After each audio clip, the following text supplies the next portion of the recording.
Hello and welcome to another confined edition of The World This Week. The World This Week in partnership with the Daily Beast. Daily Beast foreign editor Christopher Dickey is with us from Paris.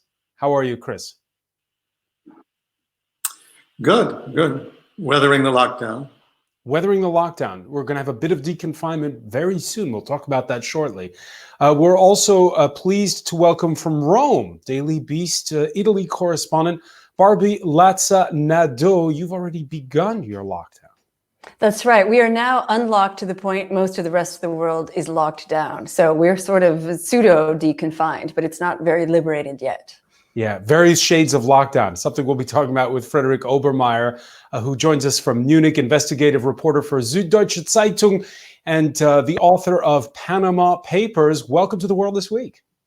Hello, thanks for having me. And we're joined from New Delhi by France 24 South Asia correspondent Shreya Banerjee. And lockdown, we'll talk about it in a moment. It's a moving thing when it comes to India, isn't it? Yeah, it's a constantly changing scenario, and especially with different states doing different things, we're constantly trying to figure out what their strategy is. If we hadn't had the world's worst pandemic in recent history, today is May the 8th, we would be talking squarely today about the 75th anniversary of the end of World War II. We might even be talking about Donald Trump in Moscow, since Vladimir Putin had invited him. Don't know if that would have happened, but certainly it was in the cards. And what we did see for the 75th anniversary, it's a big one, was something that they used to celebrate in the former East Germany, but they don't anymore. Berlin calling it a holiday, Frederick Obermeyer. There was a ceremony. It was just for Berlin, not for the entire nation. Your thoughts on that? Well, for us, it's as a German, it's frustrating to see that we cannot publicly honor this day, the day of the liberation, that basically marks a new era in Germany. Germany was liberated, and we also have to remember what our grandfathers and our great-grandfathers have done to other European nations, especially have done to our Jewish citizens. So it's really sad to see that we cannot have those public festivities. And it's also sad to see that it's only Berlin marking this with a holiday. Here I'm living in Munich, in Bavaria. We don't have such a holiday, but I think it would be good to remember the end of World War II. Because the rest of Germany celebrates May the 9th as Europe Day. We heard a speech by the German president, Frank-Walter Steinmeier, talking about a day of liberation is a day of gratitude. How does that go down in conservative Bavaria, where you are? Well, let's face the facts. It's in the German population, we all remember this as a day of liberation, but we hear more and more voices, unfortunately, especially from the right-wing populist party AfD, that this is not a day of liberation, but a day of absolute defeat.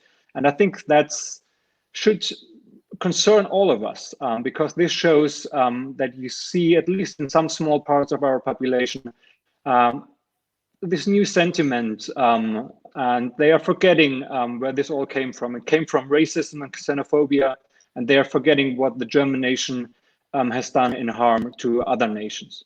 Isn't that, though, a minority point of view? It is, absolutely. But I think even if it's only a minority, we have to address it, and we have to address it loudly. And I think our president has done so in a very good way today, because in his speech, he addressed that you can love the German nation, you can love Germany only with a broken heart. Here in Paris, it was an eerie sight to see French President Emmanuel Macron go up the Champs-Élysées to the Arc de Triomphe for a ceremony that was devoid almost entirely of the general public. There were two former French presidents, the mayor of Paris who was there, but it was May 8th, unlike any other. And Christopher Dickey, some calling what we're witnessing now the biggest challenge to Europe since World War II. Is that fair, though? Yeah, I think there's no question that this is the biggest challenge to Europe and maybe to the entire world since World War II, in terms of the level of drama, shutting down the globe, if you will, shutting down Europe, shutting down the economy, millions and millions of people losing their jobs or facing the prospect that they're likely to, and no real good picture of what's coming. I mean, one of the things that's notable about today is it was the clear end of the war. There was going to be a lot of suffering. There were a lot of people displaced. There was a lot of reconstruction to do, but the war was over. We don't know when the war against the coronavirus and COVID-19 is going to end. We don't have any clear idea at all. We're going out, as it were, onto the battlefield again, saying we have to take up our jobs, we have to go to work again. But to extend the metaphor, the shells are still falling, the bombs are still dropping, and we don't know how many people are going to die in this process. That's a big difference, and in some ways it's worse. Christopher, next Monday is the beginning of deconfinement here in France. We have this map of France, which has been updated and is accurate now, of what states are in green and what states are in red. And as Barbie Latza-Nadeau was saying at the outset, it's going to be a relative reopening that we're going to see when you look at those coronavirus zones. Are we ready for next Monday? I'm not sure the red zones are ready for next Monday, and I think there's going to be a lot of, if you will, peer pressure from the green zones. Really, it's to change the metaphor. It's a little bit like trying to take the cork out of a champagne bottle. You can edge it up away, and then it's just going to blow, and everything is going to come spewing out. And I have the feeling that once you end the lockdown, the talk of maintaining social distancing, keeping up the kind of regimen that even existed before the total lockdowns began, is going to be very, very hard to do. It's springtime, it's early summer, people want to be outside. They hear the coronavirus can't live in the sun. They want to talk to each other and be near each other. And I think it's really going to be extremely hard to contain those impulses in European or any society. Barbie Latza-Nadeau, we saw last Monday was the beginning of the easing of confinement for you. Grandkids allowed to hug their grandparents once again. We're also seeing that they've been able to hold more funerals, because up to now you weren't even being able to hold those. Let's take a listen. Poi ti manca ancora di più, cioè quando ti tolgono tutto, già è una mancanza che tu hai, quando neanche puoi venire a portare un fiore è una cosa che ti intristisce ancora di più. So what does deconfinement light look like? Well, it's very daunting. I think a lot of people are really afraid to go back out there. There are people on the streets all the time now. There are people in the parks. These things have been closed for so long. People are exercising, but you really feel this sense of mid-afternoon quiet. And that's something that I think is going to take a long time to get rid of. People just sort of go back into their homes and have their lunches with their families and kind of peer out of their windows. And it's going to take a while for confidence to come back. Now, on the 18th, we see retail stores here open. That's going to be a big difference. All we got last Monday were 4.4 million people going back to factories. We got to exercise more than 300 meters from our homes, and they can really start to, hold funerals and hug your grandparents. But we really aren't deconfined yet. We're still really in the middle of the lockdown. It feels that way anyway. And over in India, Shreya Banerjee, it's completely variable according to where you are. Some states talking about deconfinement. I know that the southern state that's home to Mumbai is talking about extending lockdown. Yeah, and for good reason. Mumbai is one of the most congested cities in the world. It's seen a surge of infections in the past few weeks. It's home to some of the biggest slums in the country. So it has good reason to think about extending the lockdown, and perhaps the rest of the country should think about that as well, or at least some kind of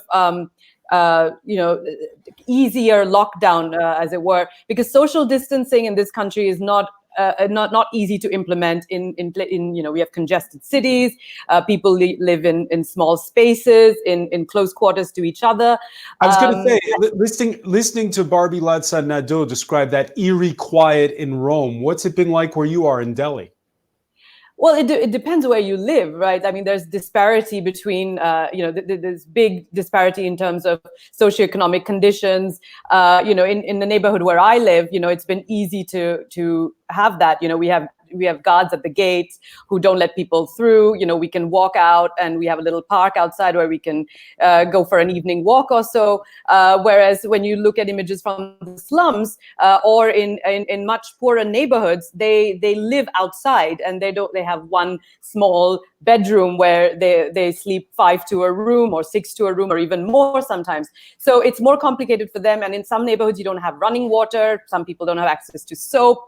So it's a very, like everything is in India, it's not one thing across the country. It's very many different things happening across even several neighborhoods in a square kilometer even. And there's been a lot of talk this week about Shramik trains. Can you tell us what those are?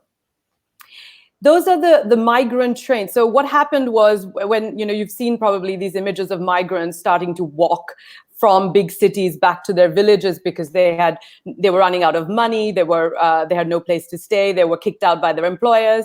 So when the lockdown was implemented, the government didn't do a good job of preparing for some of these poorer people, the migrants who work in cities, who basically build our cities and support our cities. And they found themselves totally at the rough end. They didn't know what else to do but start walking home, where they thought in their villages they would at least have a roof over their heads. Now, over the past few weeks, they have started these migrant trains from several states to ferry people back from the cities to their villages. But even that has come under, that has been controversial, because the government has started charging these people to go back, people who barely have enough to buy a meal a day. And then there's been comparison between all the Indians who were brought back from foreign countries for free via Air India, and then the government is making all these poor people pay. And even in a state in Karnataka, they even cancelled some of these trains, after the government met with the builders lobby, saying, "Oh, we need these migrants to stay and work and build up our economy again." And then, of course, that plan was dropped after there was outrage at what was essentially seen as bonded labor. So these migrant trains are still on, even though all the other trains are not working at this time. They're allowing some of these migrants to go back home, but it's all a bit chaotic at the moment. Yeah, wow. It sounds like a real class divide over whether or not to reopen or stay locked down in India. And whether or not it's going to be chaotic here in France, in Italy. The one example that we've all turned to here in Europe is Germany, where there's going to be a further easing of lockdown beginning next week, a more reopening of schools. You're going to be able to go have a drink with your neighbors. The German Chancellor, Angela Merkel, spelling out the measures on Wednesday, saying that they have their finger on the trigger in case they do need to shut everything down once again. I would say that the current infection numbers mean we have the pandemic under control to a certain extent. But that's always fixed at one precise moment. With every additional contact, we need to see whether the situation evolves.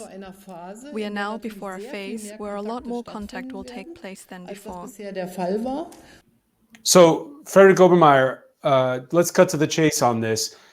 The key is, of course, and we've talked about it on the show weekly, there's been 4 times more testing so far in Germany than there has been here in France. That's a big difference.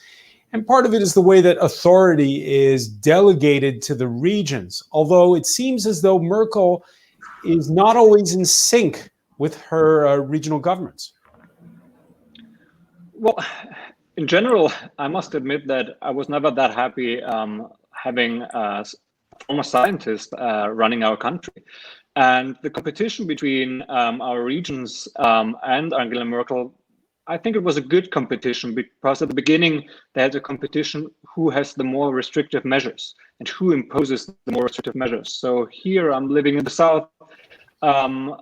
We were very restrictive, and I think we do see the consequences. The infections rate are going down. We are successfully flattening the curve. But now we are in a new phase. We do see a competition who can open his region or her region up more for the population. And I think that can be dangerous, because if I look here in Munich, where I live on the Isar River, today I saw thousands of people sitting next to the river, having their ice cream in their hands, playing with their children, and forgetting sometimes about the distance needed, the 1.5 meters that we need. And as Angela Merkel has pointed out, we are opening up, but we are opening up with our one hand at the emergency brake. And we already have seen one district today in Germany, the district of Coesfeld, that needs to be locked down again, because the rule imposed by Angela Merkel and her consultants is, if you have more than 50 new infections per 100,000 inhabitants within 7 days, then there will be a lockdown in this district. And as I said, we already have it in one district today, and I fear there might be more districts coming soon, especially here in the south, where we have a very high rate of new infections seen in the past month, especially Munich.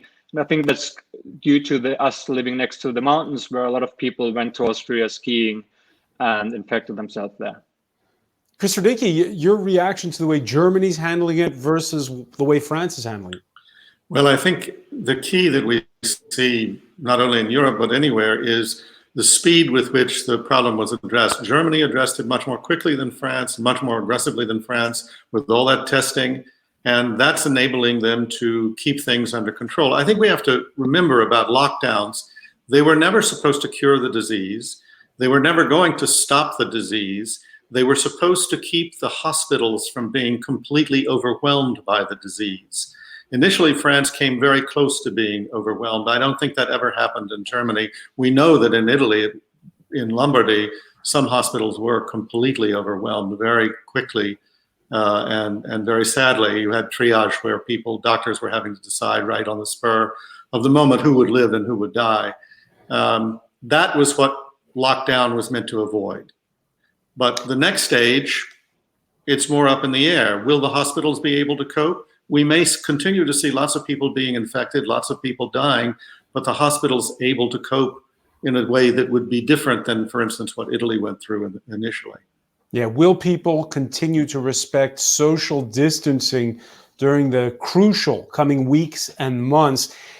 It's been an awful lot of stories about adultery in the news this week. Over in the UK, we had Professor Lockdown, the scientist who was the biggest advocate for shutting the country down, who was caught by the newspapers visiting his mistress, who is married.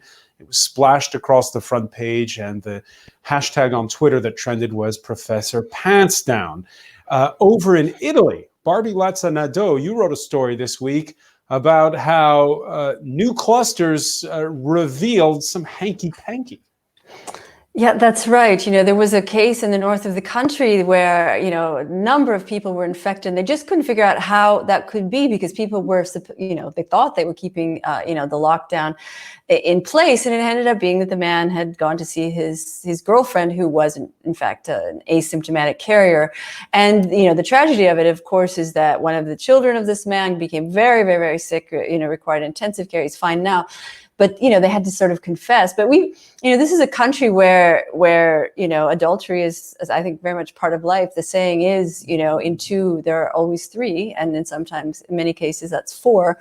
And one of the things about the lifting of the restrictions last week was that you could go see your relatives. You could go see people with whom you had an established relationship, which would be girlfriends, boyfriends, etc. But could you go see your lover, or could you go see your mistress? And it became sort of a fine line. And I think the Italians decided that, yes, indeed, they could go see them. What, it's been officially sanctioned by the government? That you can go see your significant other. You do not have to be in an established relationship. If it's someone, they don't want you to be, hooking up on Tinder. But they do say that if you are in a relationship with someone, you can in fact include them among those close to you that you can go visit. All right, and part of that is, of course, the draconian divorce laws you have in Italy. That's right. A lot of people who are in relationships are not able to remarry or to even be, enter into a civil union because it takes about 10 years for a divorce to go through in this country. But this particular issue did go beyond those who intended to ever marry or to officially be dating. But the government has decided to turn a blind eye on those who have extramarital activities going. Shreya Banerjee, your reaction?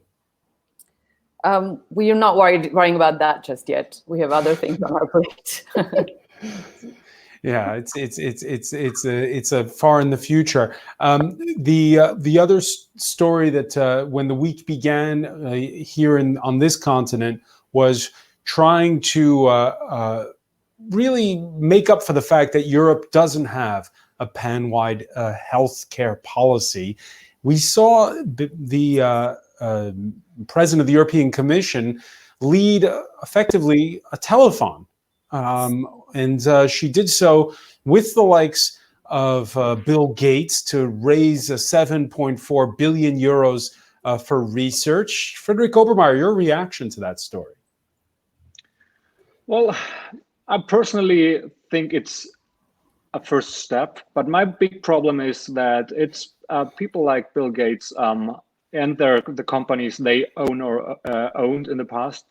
It's some of those companies that are now donating a lot of money and that in the past did everything possible within legal restrictions to lower the taxes to be paid. And I think that we should always keep this in mind and point out the spotlight on this fact that some of those philanthropics in the past avoided a lot of taxes, and some may even have evaded taxes, and that's money that is now missing in all European and I would even say in all countries all around the world to fight COVID-19. The European Commission is talking about, and I know that the Competition Commissioner, Margaret Vestager, has mentioned this, the idea of only there being aid for companies that pay their taxes in Europe. Do you think that's going to happen? Well, I think it's a good aim, but I'm a little bit pessimistic on all those measures. We have seen similar proposal in Denmark, Poland, and Austria that only, for example, aid is paid to companies that do not have any subsidiaries in tax havens. But it all starts by definition. What is a tax haven? If we look on the blacklist of the European Union, that's a farce. The tax havens like Luxembourg are not included in this list. And most of the German money is shifted to Luxembourg. That is billions of euros that the German state is basically missing. Christopher Dickey, we talked about Microsoft or Bill Gates, the founder of Microsoft, a minute ago. I was looking it up.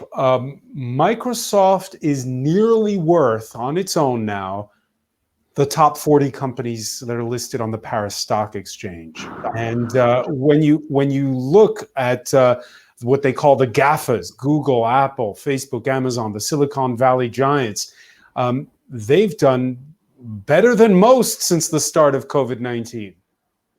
Well, look at how we're communicating right here. We're not all sitting together in the same room talking. In fact, I think all these companies are going to do much, much better, at least in the near term and medium term. Look at Amazon. Jeff Bezos is getting richer by the day because people are sitting at home and they're ordering things that they would normally probably go buy at the store, even if the store is around the corner. But I think we have to also step back a moment and say, look, there has been such disruption, such change in the world as a result of the internet and the technology related to it over the last 20 years that governments have been very slow to catch up with it. And as a result, there's been plenty of loopholes, some of them old, some of them created, that these GAFA companies could take advantage of. I think Frederick is right. Something needs to be done to start to close those loopholes. But for the moment, all of those companies are going to get a lot richer very, very quickly as a result of this pandemic. Is there this sort of digital acceleration being witnessed in India as well, Shreya Banerjee, since the start of confinement?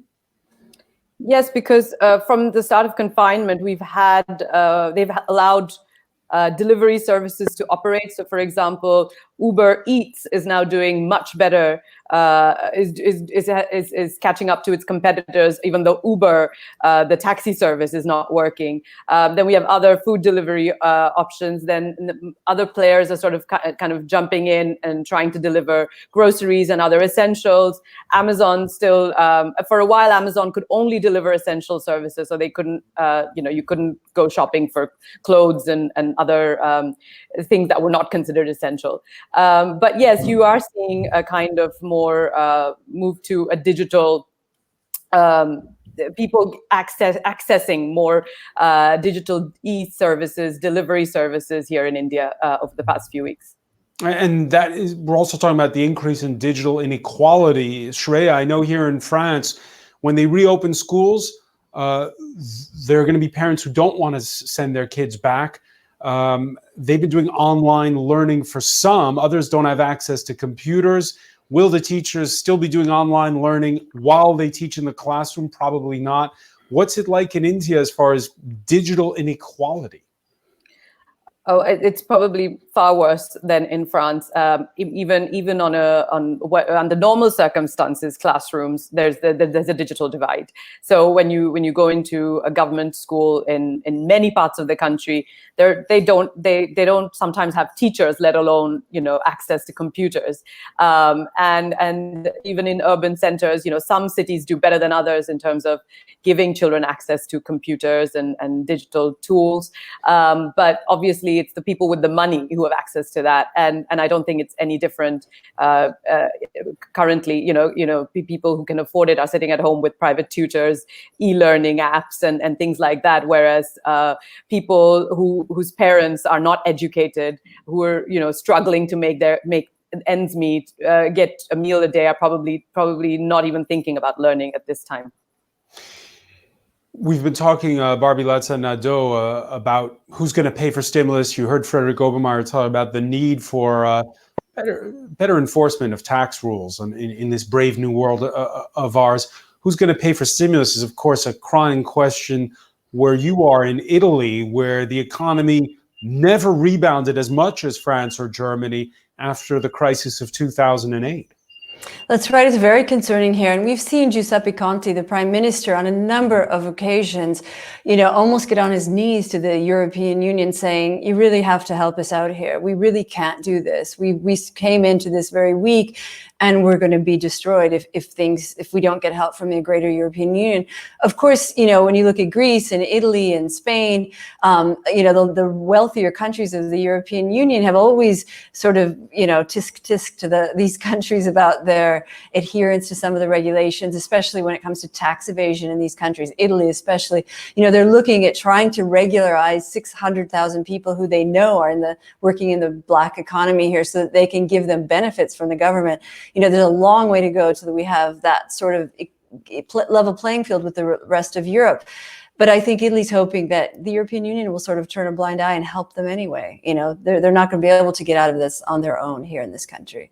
All right, which brings us to a ruling that came out of Germany's highest court earlier this week in Karlsruhe, effectively saying it was giving itself 3 months to decide whether or not the European Central Bank's stimulus plan at the start of the lockdown was constitutional or not for the Germans. Frederick Obermeyer, it was a motion that had been put forth by fiscal hawks that was brought before the High Court in Karlsruhe. Do Germans agree with that ruling? Well, I would not say in general. There you can hear both voices. But I think in general, we have a huge respect for the court in Karlsruhe here in Germany. We respect the independence of this court. And I think this ruling created the environment for a new debate, an open debate. And I think it's a debate that we all need to conduct. We should discuss what we can do and what we should do to save the countries and the population in the European Union, to help those countries in need like Italy, to survive, basically, to economically survive this crisis. And especially on this day, the day of the liberation of Europe that we mark today, I think we should remember the idea of the European Union, that we want to help each other. And I think we need to discuss things more openly. But I also hope that COVID-19 helps us to revive this European spirit, the spirit of solidarity. Because if the court does rule in 3 months that no, we can't buy into to the European Central Bank stimulus plan, isn't that opening the door for the likes of Matteo Salvini to return to power in Italy? Well, I think it will, or it could open the door for right-wing populists, definitely. So I think this is something that we should keep in mind, that the judges will keep in mind. But I think we also have to respect the rule of law and our constitution. So even in a state of emergency, we should not overstep the constitutional boundaries of our countries. Chris Verdicki, the president of the European Central Bank, reacting, Christine Lagarde saying we're an independent institution answerable to the European Parliament and driven by our mandate. We will continue to do whatever is needed, whatever is necessary to deliver on that mandate undeterred. Your reaction? Well, good luck with that. I mean, you know, they may be an independent institution, but ultimately they're dependent on the amount of money that they can get from the various members. And I think that Christine Lagarde, you know, those are brave words, but I think she's obviously got to play ball with Germany and play the political game that's now underway here. I think Barbie put her finger on it when she said, you know, the Germans, the Northern Europeans, we should also talk about the Dutch, they just don't want to underwrite the South anymore. They felt they had to underwrite it through the Greek crisis, the Italian crisis, the Spanish crisis, the Portuguese crisis, and they don't feel that they got a lot of return on that investment. That may or may not be true, but right now we're talking about such vast sums that I think it's very hard for conservatives, and I don't mean the AfD, but fiscal conservatives in Germany and in the North to accept these kinds of payments going forward. On the other hand, if they don't, I don't know really what good the European experiment would be, because you either have to come together and work together, or, you know, at best this just becomes a trade union. Just a trade union. And of course, Shreya Banerjee, we're talking about the Eurozone and Europe, but the world plays by the rules of the US dollar, and we've seen a lot of money leaving the developing world. And the IMF is worried that capital is just basically going to be sucked out of the developing world towards the US now. Well, I mean, for the moment here, what we're worried about is providing stimulus to the people who really, really need it. There's been $1 billion package, $22.6 billion package that was promised to the poorest of the poor, but that doesn't seem to be reaching the people who are really in need. And also, companies have been told to continue to pay their workers, but there hasn't been relief for these companies, and especially small and medium businesses who were unable to pay their employees.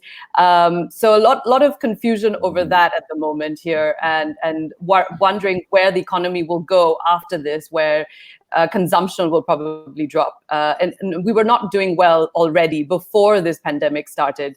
India was economically struggling, unemployment was high, and at this point, it's going to be even higher. And so at the moment, we're trying to figure out what happens to people here, how much of a stimulus package we need, how big of a stimulus package we need here. Economists are saying that what we have so far is very little, and at least 60% of the Indian population should be getting direct cash transfers. And then that India is not spending enough of its GDP on a stimulus, only 1% at the moment as compared to 10% in the United States. Shreya, this week we've been talking about how you're going to bail out big industries, right? Like the airlines, the car industry. There's one industry we should also mention with you, and that's the entertainment industry. how do you make a socially distant Bollywood movie, and what are the prospects? I would say it's not possible. I mean, the movie sets in India employ thousands of people anywhere in the world, and even more so in India because labor is obviously much cheaper. And it's not just Bollywood. You have film industries across the country in regional languages. We churn out about 2,000 films a year. So all of that has come to a standstill, and people are debating exactly this. At what point can they go back to work, and can they go back to work under the same circumstances they did before, with light persons, spot boys, makeup artists, and thousands of extras? We have so many extras in our films as well, all the dance troupes, and how to make a film under these current circumstances. And also cinema hall owners and multiplex owners, they're wondering what will happen, because we were supposed to have some big films released over the spring, and now that's all put on hold, and that's a huge amount of revenue loss for these people. What will their world look like once these lockdown restrictions are eased? Will people be allowed to come back to see films? And if it's a social distancing world, their revenues will probably be cut in half, because they'll have to make sure that every seat is not filled. They have to put in place sanitizing and make sure people follow rules. So, and in the industry itself, people will have to probably take pay cuts, and some of the big stars who rake in the top dollars will be the first to face these pay cuts. Obviously, we won't be crying for them; they have enough. But the poorer people, the daily wage laborers on these sets, those people will also take a hit. Maybe as many won't be employed anymore. So it's hard to imagine what this world will look like and how long it'll continue. I think people are trying to figure out just how long they'll have to put everything on the back burner and just wait. All right, here in France, the French president this week responding to a cry out from in an open letter in newspaper Le Monde by famous actors, directors, playwrights, and announcing that, because temp workers in this country have a special status, that their special status wages would be guaranteed through the end of next year. That's coming just before a summer festival season where, well, they're all canceled for theater, for music. And let's listen to Emmanuel Macron speaking on Wednesday.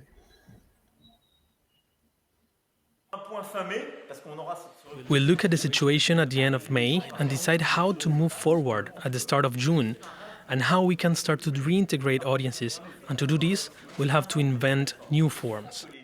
But cultural venues must be brought back to life. Artists must be able to create again and to work together to reach audiences, even if during this intermediary period we are going to have to rethink a new sort of relationship with audiences.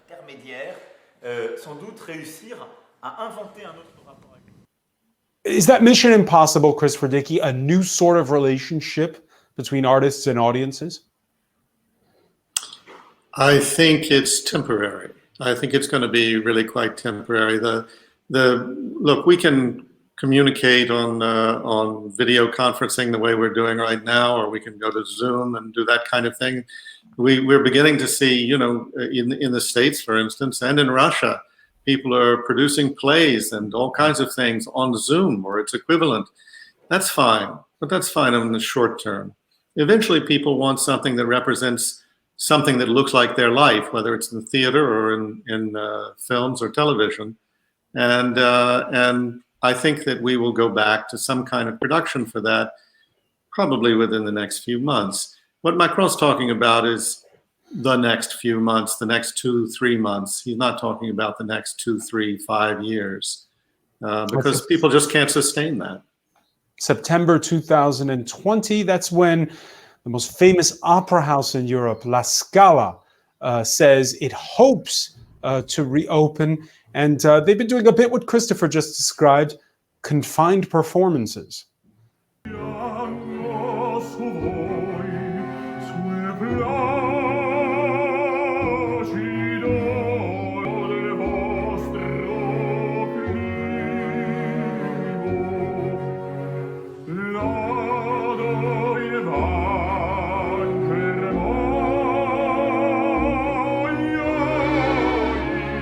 Barbie Latza Nado, that an excerpt from Verdi's Simon Boccanegra.